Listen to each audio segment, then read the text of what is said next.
சற்றுமுன் வெளியான தகவல். சுய உதவி குழுவில் உள்ள பெண்களுக்கு ரூபாய் 1.12 லட்சம் கோடி கடன் வழங்கி தமிழ்நாடு மகளிர் மேம்பாட்டு நிறுவனம் சாதனை படைத்துள்ளது. அதாவது, மகளிர் சுய உதவி குழுக்களில் பொருளாதார தேவையை கருத்தில் கொண்டு அவற்றை தடையற்ற செயல்பாடுகளுக்காக வங்கி கடன் இணைப்புகள் வழங்கப்படுகின்றன.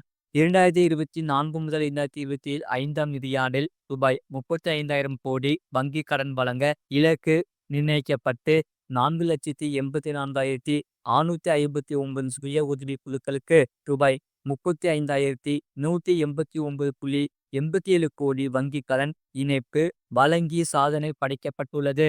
2025 முதல் 2026ஆம் ஆண்டுக்கான நிலையறிக்கையில் சுய உதவிக்குழு மகளிருக்கு 37,000 கோடி ரூபாய் வங்கி கடன் இணைப்பு வழங்க தமிழ்நாடு முதலமைச்சர் அறிவித்துள்ளதை தொடர்ந்து 7/5/2025 வரை 7,917 சுய உதவி குழுக்களுக்கு 698.87 கோடி ரூபாய் வங்கி கடன் இணைப்பு வழங்கப்பட்டுள்ளது. முழு வீடியோ லிங்க் கிளிக் பண்ணி பாருங்க.